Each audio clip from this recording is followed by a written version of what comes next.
Hi dears, എന്തൊക്കെ എല്ലാവരുടെയും വിശേഷം? എല്ലാവരും സുഖമായിരിക്കുന്നോ? ഇന്നൊരു അടിപൊളി ബ്രേക്ക്ഫാസ്റ്റ് റെസിപ്പിയും കൊണ്ടാണ് കേട്ടോ വന്നിട്ടുള്ളത്.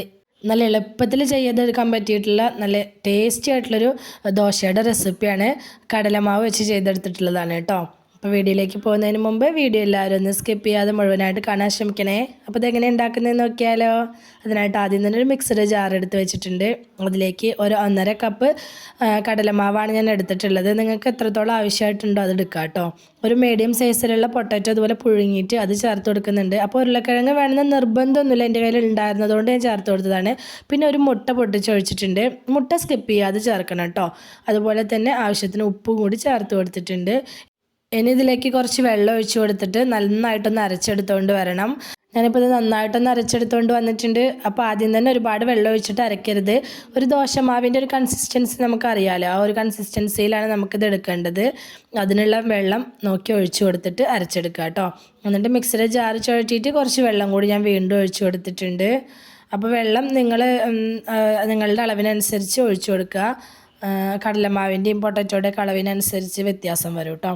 അതിലേക്ക് ഒരു വലിയ സവാള അതുപോലെ കുനുകുനാന്ന് കട്ട് ചെയ്തിട്ട് അത് ചേർത്ത് കൊടുത്തിട്ടുണ്ട്. നമുക്കിഷ്ടമുള്ള വെജിറ്റബിൾസൊക്കെ ആഡ് ചെയ്ത് കൊടുക്കാം കേട്ടോ. പിന്നെ ഞാൻ ഇതിലേക്ക് ചേർത്ത് കൊടുത്തിട്ടുള്ള ഒരു ക്യാരറ്റ്, ഒരു മീഡിയം സൈസുള്ള ക്യാരറ്റ് ആ ഗ്രേറ്ററിൻ്റെ ചെറിയ ഭാഗം വെച്ച് ഗ്രേറ്റ് ചെയ്തെടുത്തിട്ടുള്ളതാണ്. എരിവിന് ആവശ്യമായിട്ടുള്ള പച്ചമുളക് ചേർത്ത് കൊടുത്തിട്ടുണ്ട്. പിന്നെ ഒരു ചെറിയ പീസ് ക്യാപ്സിക്കം ചേർത്ത് കൊടുത്തിട്ടുണ്ട്. നല്ലൊരു ടേസ്റ്റാണ് കേട്ടോ അതിലേക്ക് ക്യാപ്സിക്കവും മല്ലിയിലൊക്കെ ചേർക്കുമ്പോൾ. അതുപോലെ തന്നെ കുറച്ച് മല്ലിയില ചേർത്ത് കൊടുത്തിട്ടുണ്ട്. 1-2 ടേബിൾ സ്പൂൺ മല്ലിയില കയ്യിലില്ലാത്തവർ കറിവേപ്പില ആഡ് ചെയ്ത് കൊടുക്കുക കേട്ടോ. പിന്നെ ഒരു കളറിന് വേണ്ടിയിട്ട് 1/4 ടീസ്പൂൺ മഞ്ഞൾപ്പൊടി ആഡ് ചെയ്ത് കൊടുത്തിട്ടുണ്ട്. അതുപോലെ തന്നെ 1/4 ടീസ്പൂൺ കുരുമുളക് പൊടി ആഡ് ചെയ്ത് കൊടുത്തിട്ടുണ്ട്. ഇതൊക്കെ നിങ്ങളുടെ എരിവിനനുസരിച്ച് ചേർത്ത് കൊടുക്കുക. 1/4 ടീസ്പൂൺ ജീരകം ചേർത്ത് കൊടുത്തിട്ടുണ്ട്. അതുപോലെ തന്നെ 1/4 ടീസ്പൂൺ കായംപൊടി ചേർത്ത് കൊടുത്തിട്ടുണ്ട്. കായംപൊടി കടലമാവിൻ്റെ ദോശ ആയതുകൊണ്ട് തന്നെ കായംപൊടി ചേർത്ത് കൊടുക്കുമ്പോൾ നല്ലൊരു ടേസ്റ്റാണ് കേട്ടോ. അതുകൊണ്ടാണ് കായംപൊടി ചേർത്തിട്ടുള്ളത്. ഇത്രയും ചേർത്ത് കൊടുത്ത ശേഷം നന്നായിട്ടൊന്ന് ഇളക്കി മിക്സ് ചെയ്തെടുക്കുക. ഇത്രയേ ഉള്ളൂ കേട്ടോ. ഇനി നമുക്ക് ഈ മാവ് റെസ്റ്റ് ചെയ്യാൻ വെക്കേണ്ട ആവശ്യമൊന്നുമില്ല. നമുക്ക് അപ്പം തന്നെ ചുട്ടെടുക്കാൻ പറ്റും. രാവിലെയൊക്കെ നമുക്ക് എളുപ്പത്തിൽ ഉണ്ടാക്കിയെടുക്കാൻ പറ്റിയിട്ടുള്ള നല്ലൊരു ബ്രേക്ക്ഫാസ്റ്റ് റെസിപ്പി തന്നെയാണ് കേട്ടോ. ഹെൽത്തിയാണ്, അതുപോലെ തന്നെ നല്ല ടേസ്റ്റുമാണ് കേട്ടോ. അപ്പോൾ ഒരുപാട് അങ്ങ് വെള്ളം കൂടി പോവാതെ നോക്കണം. മാവിൽ ഈ ഒരു കൺസിസ്റ്റൻസിയിൽ വേണം എടുക്കാനായിട്ട്. ഞാനിത് റെസ്റ്റ് ചെയ്യാനൊന്നും വെച്ചിട്ടില്ല, അപ്പം തന്നെ ചുട്ടെടുത്തിട്ടുണ്ട് കേട്ടോ. മാവിലേക്ക് സോഡാപ്പൊടി ചേർക്കണമെന്ന് താല്പര്യമുള്ളവർക്ക് ചേർത്ത് കൊടുക്കുക കേട്ടോ. ഞാൻ സോഡാപ്പൊടി ചേർത്ത് കൊടുത്തിട്ടില്ല. ചട്ടി നല്ല ചൂടുണ്ടായിരിക്കണം, എന്നാൽ ഒരുപാട് അങ്ങ് ചൂടുണ്ടാവാനും പാടില്ല. ഇതുപോലെ 1-1.5 തവി മാവ് ഒഴിച്ച് കൊടുത്തിട്ട് ഇതുപോലെ ഒന്ന് അങ്ങ് പരത്തിയെടുക്കാം. ഞാനിപ്പോൾ വലിയ ദോശയാക്കിയിട്ടാണ് ചുട്ടെടുത്തിട്ടുള്ളത്. നിങ്ങൾ കുട്ടികൾക്കൊക്കെ വേണ്ടി ചുട്ടെടുക്കുന്ന സമയത്ത് കുഞ്ഞു കുഞ്ഞു ദോശയാക്കിയിട്ടൊക്കെ ചുട്ടെടുത്ത് അവർക്ക് കാണുമ്പോൾ തന്നെ അത് കഴിക്കാനുള്ളൊരു ഇഷ്ടം ഉണ്ടാവും കേട്ടോ. കാരണം അത് നല്ല കളർഫുള്ളായിട്ടുള്ള നല്ലൊരു കളറിലാണല്ലോ അത് ഉള്ളത് ഈ ദോശ. അതുകൊണ്ട് തന്നെ അവർക്ക് ഇഷ്ടമാവും. അത് കുഞ്ഞു കുഞ്ഞു ദോശയാക്കിയിട്ടൊക്കെ ചുട്ടെടുക്കുമ്പോൾ നല്ല ഇഷ്ടമാവും കേട്ടോ. അപ്പോൾ ഇത് നന്നായിട്ടൊന്ന് പരത്തി കൊടുത്ത ശേഷം മാക്സിമം കനം കുറച്ച് പരത്തുക. എന്നിട്ടൊന്ന് മൂടി വയ്ക്കുക. മൂടി വെച്ചിട്ട് ഇതിൻ്റെ മുകൾ വശം ഒന്ന് വെന്ത് വരുന്നത് വരെ ഒന്ന് വെയിറ്റ് ചെയ്യുക. മുകൾ വശം ഒന്ന് വെന്ത് വന്ന ശേഷം മൂടി എടുത്ത് മാറ്റിയിട്ട് ഇതിൻ്റെ മുകളിലേക്ക് ഓയിലോ നെയ്യോ ബട്ടറോ എന്താണോ ഇഷ്ടം അത് അങ്ങനെ ഒന്ന് ആക്കി കൊടുക്കുക. അപ്പോൾ ഞാനിപ്പോൾ വെളിച്ചെണ്ണയാണ് ആക്കി കൊടുത്തിട്ടുള്ളത്. എനിക്ക് വെളിച്ചെണ്ണയിൽ ചെയ്യുമ്പോഴാണ് കൂടുതൽ ഇഷ്ടം കേട്ടോ. അതുകൊണ്ടാണ്. പിന്നെ ഇവിടെ ഉമ്മാക്കൊന്നും നെയ്യിൻ്റെ ഒന്നും ടേസ്റ്റ് ഇഷ്ടമില്ല, അപ്പോൾ വെളിച്ചെണ്ണയാണ് ആക്കി കൊടുത്തിട്ടുള്ളത്. ഓയിൽ നന്നായി ബ്രഷ് ചെയ്ത് കൊടുത്ത ശേഷം നമുക്ക് ദോശ ഒന്ന് തിരിച്ചിട്ട് കൊടുക്കുക. അപ്പോൾ ഓയിലാക്കി കൊടുക്കണമെന്ന് നിർബന്ധമൊന്നുമില്ല, പക്ഷേ ഓയിലാക്കിയിട്ട് ചെയ്യുമ്പോഴാണ് കേട്ടോ നല്ല ടേസ്റ്റ് ഉള്ളത്.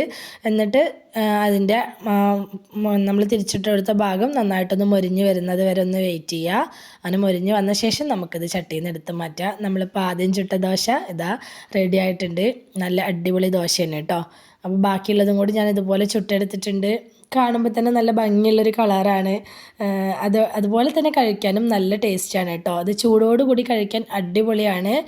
ഞാനെന്താ ബാക്കിയുള്ളതും കൂടി ഇതുപോലെ ചുട്ടെടുക്കുന്നുണ്ട്.